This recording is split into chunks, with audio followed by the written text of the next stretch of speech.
होंगे प्रभु कि कभी मुलाकात नहीं हुई, कभी दर्शन नहीं हुआ और ये पत्र आ गया हमारे पास। लेकिन प्रभु एक बात है कि परसों शिशुपाल बारात लेकर के आ रहा है, तो यह जो शेर का भाग है कहीं गीदड़ न लेकर के चला जाए। प्रभु आप आइए और अपने वीरता का शुल्क दे करके हमको यहाँ से ले जाइए। और दूसरे श्लोक में क्या लिख दिया कि प्रभु आपको किसी से झगड़ा नहीं करना है। क्यों? क्योंकि शादी का माहौल है, विवाह का माहौल है, इसलिए आपको किसी से झगड़ा नहीं करना है। एक बात है, हमारे यहाँ का नियम है। क्या नियम है? कि हमारे यहाँ जिस कन्या का विवाह होता है वह कन्या विवाह के दिन गिरिजा पूजन के लिए जाती है। गिरिजा पूजन के लिए जाती है वह कन्या। और आप वहीं गिरिजा पार्वती मैया के मंदिर में आइएगा और हमको वहां से अपने साथ लेकर के चल दीजिएगा। प्रातः काल हुआ, पंडित जी भगवान कह रहे पंडित जी से कि पंडित जी जो हाल उधर देवी जी का है वही हाल हमारा भी है, इसमें कोई कमी नहीं है। प्रातः काल हुआ, पंडित जी को भगवान स्वयं साथ में लेकर के चल पड़े। अब इधर रुक्मिणी मैया परेशान हो रही हैं कि भैया पत्र दिए 2-3 दिन बीत गए लेकिन अभी तक कोई उत्तर नहीं मिला। और इतने में पंडित जी महल के अंदर आ रहे थे और जैसे महल के अंदर आए और पंडित जी के साथ में भगवान को देख करके रुक्मिणी मैया आश्चर्यचकित हो गई कि प्रभु न कोई इनके हाथ में पत्र है न भगवान है, क्या बात है? कुछ उत्तर नहीं मिला। पंडित जी आए, पंडित जी से रुक्मिणी मैया कह रही हैं कि प्रभु क्या महाराज क्या हो गया? और पंडित जी इधर मंद मंद मुस्कुरा रहे हैं। रुक्मिणी मैया भगवान के पास आई और पंडित जी ने समाचार दे दिया कि महाराज, पंडित जी ने कहा कि भगवान ने कोई पत्र नहीं लिखा है और न भगवान कोई समाचार दिए हैं हमको। आप परेशान मत हो, हम भगवान को अपने साथ में लेकर के आए हैं। बोलो भक्तवत्सल भगवान की। और आप जाओ गिरिजा पूजन के लिए और भगवान वहीं पर आपको मिलेंगे। सो इधर रुक्मिणी मैया खूब श्रृंगार करके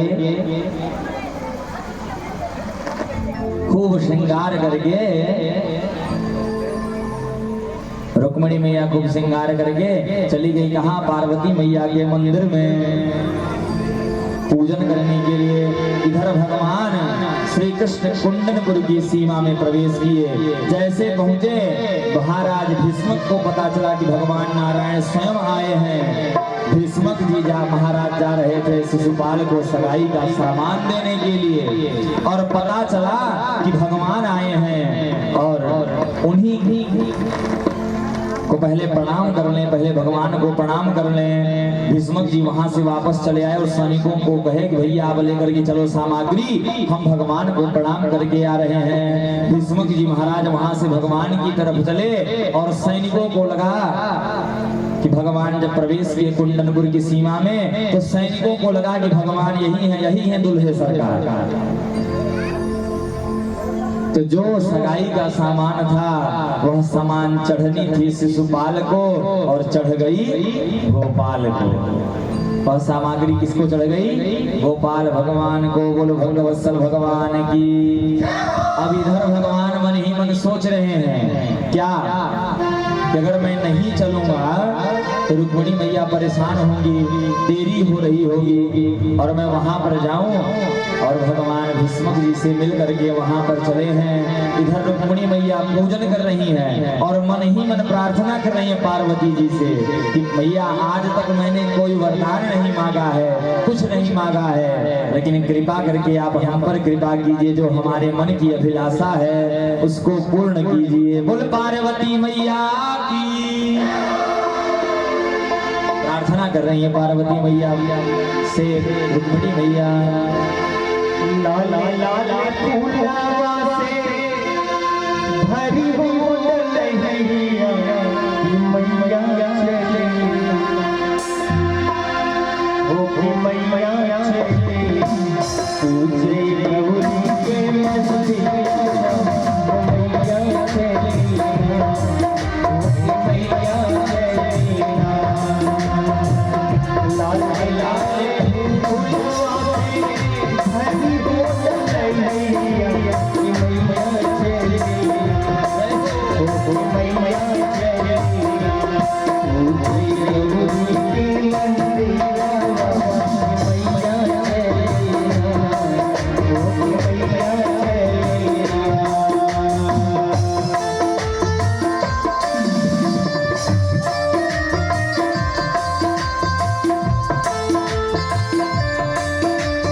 पार्वती मैया से प्रार्थना कर रही है रुक्मिणी मैया कि मैया आज तक मैंने कोई वरदान नहीं मांगा है, बस कृपा करके हम पर यही आशीर्वाद दे दीजिए। श्री पार्वती मैया ने उनको आशीर्वाद दे दिया क्या कि मन जाहिरा चहि मिलहि सोवर सहज सुंदर सावरो।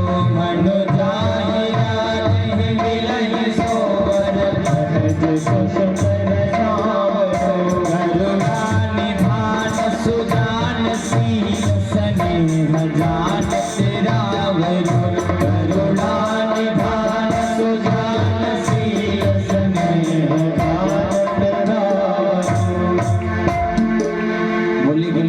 आपके मन में है उसकी अभिलाषा की पूर्ति हो। पार्वती मैया ने आशीर्वाद दे दिया और एक माला गोदी में गिरा दिया।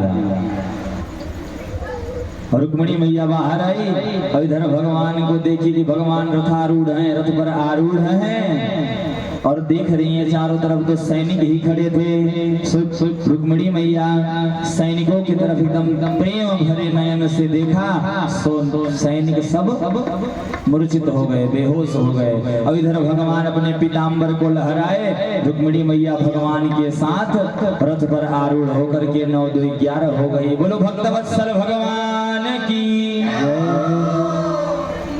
इधर जब सैनिकों को होश आया तो सैनिकों ने पीछा किया।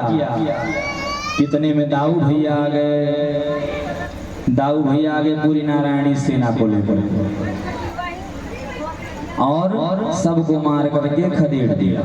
सैनिक जाकर के शिशुपाल को सारी बात बता दी कि महाराज भगवान श्री कृष्ण आए और लेकर के चले गए। अब इधर शिशुपाल आत्महत्या करने जा रहा था कि जरासंध ने उसको समझाया कि छोटी छोटी बात भी आत्महत्या नहीं करते। मैं 17 बार हारा था भगवान से, तब 18वीं बार जीता था, इसलिए सब छोटी बात है, इसके लिए आत्महत्या करना यह उचित नहीं है।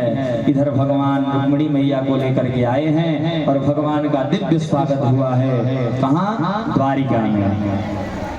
और इधर रुक्मिणी ने क्रोध में आकर के प्रतिज्ञा कर ली, मन में प्रतिज्ञा कर लिया कि जब तक मैं रुक्मिणी को लेकर के नहीं लौटूंगा तब तक मैं अपने नगर में प्रवेश नहीं करूंगा, तब तक मैं अपने नगर में प्रवेश नहीं करूंगा। और इधर भगवान के साथ युद्ध हुआ, भगवान ने तलवार से उसका बाल मोड़ दिया। और दाऊ भैया भगवान को डांटते हुए कह रहे हैं, हे कृष्ण यह निंदित कार्य है जो आपने किया है, यह निंदित कार्य है, आपने ठीक नहीं किया है। फिर दाऊ जी ने रुक्मिणी जी से कहा कि क्षत्रियाणामयं धर्मः प्रजापति हे देवी, क्षत्रियों का यही धर्म है जो ब्रह्मा जी ने बनाया है। भगवान का दिव्य स्वागत हुआ द्वारिका में और भगवान रुक्मिणी मैया के साथ दिव्य विवाह किया। रुक्मिणी मैया खूब श्रृंगार कर रही हैं। बोलो भक्तवत्सल भगवान की।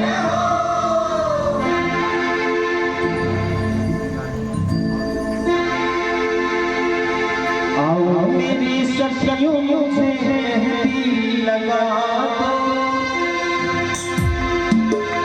मेहंदी लगा दो मुझे सुंदर सजा दो, मुझे श्याम सुंदर की दुल्हन बना, मुझे श्याम सुंदर की दुल्हन बना।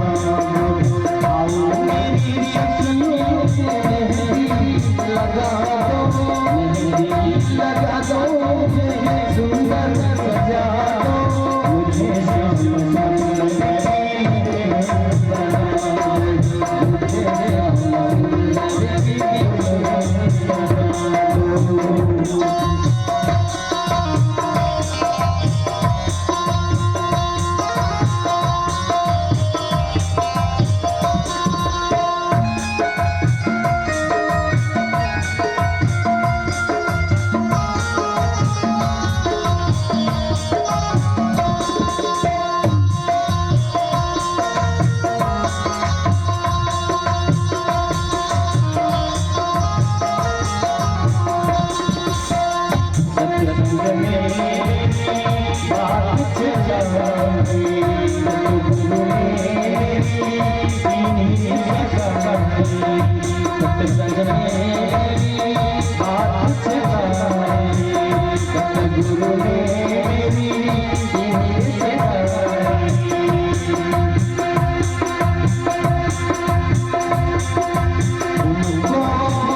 पहले चूड़ी जो कबहू न टूटे, ऐसा पहले चूड़ी जो कबहू न टूटे, ऐसा पहले चूड़ी जो कबहू न टूटे, ऐसा पहले चूड़ी जो कबहू न टूटे।